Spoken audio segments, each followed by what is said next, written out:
Hi there, it's Dr. Hodges. I just want to talk to you guys a little bit today about revision surgery. Today on the schedule, one of my cases was a revision band to bypass, and I'm starting to do many more of these in my practice. And I just kind of wanted to talk a little bit about what patients can expect and why I think that that's a good option for patients if they already have a band and they're seeking a revision. Number one, there was a huge flux in band placement about 15-20 years ago. What's unfortunate, what we weren't thinking about, was that the band itself was almost giving patients a functional outlet obstruction. The band itself is this hard plastic ring, and if food can't go down that ring, if it can't go past that hole, if it doesn't go down, it's going to come back up.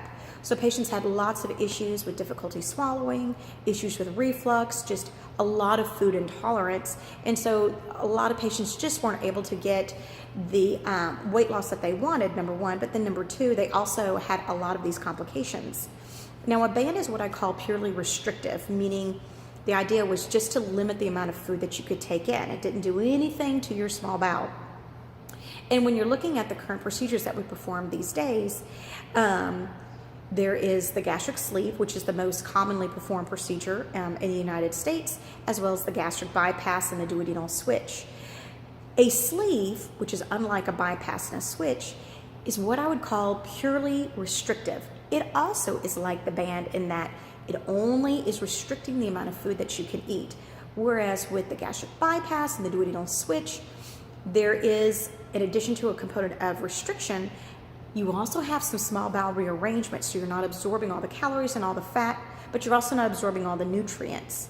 However, with that being said, in my practice, my bypass patients and my sleeve patients are on the exact same vitamin regimen and protein regimen.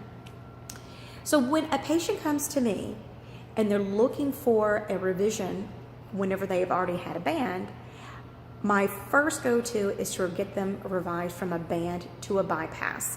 I do it as a single stage procedure. I really haven't seen an increase in issues with bleeding, infection, stricture.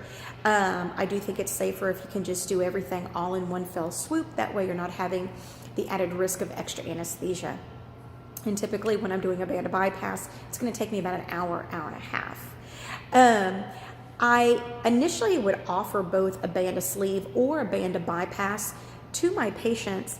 However, I was finding that with my sleeve patients, they just weren't losing the amount of weight, certainly compared to a band to bypass. In a straightforward sleeve, patients will lose about 65 pounds for every 100 pounds they're overweight, compared with a bypass where you'll lose more weight, about 75 pounds for every 100 pounds that you're overweight.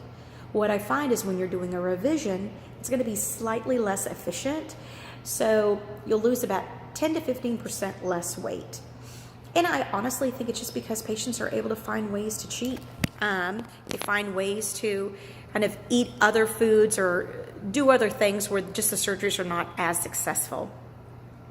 And so I was finding that when I would do a band to sleeve, my patients would have terrible reflux afterwards because there is a component of esophageal dilation after you've had a band, and that can be exacerbated, or the symptoms of reflux can certainly be exacerbated once you have a sleeve after a band. But then my patients, they were only losing maybe 40 to 50 pounds after a sleeve. And I'm kind of thinking, if this is going to be your second surgery, you've tried to do everything that you could. I mean, you went into your initial surgery with the best intentions. You wanted a good surgery. You wanted to do something safe where you could lose the weight, and you just didn't because it was just an inadequate surgery. If you're going to do this again, you got to do it right the second time. And after going to different conferences, I certainly recommend that patients go from a purely restrictive procedure to a procedure that's going to add in some malabsorption, and that would namely be a bypass or a duodenal switch. I offer both revisions in my practice, and my patients have fantastic outcomes. So if you guys ever have any questions, you can always feel free to go on to my Facebook page, or if you right now have a band and you're interested in a revision, feel free to contact my office. But happy day to everybody, and I hope that this was good information.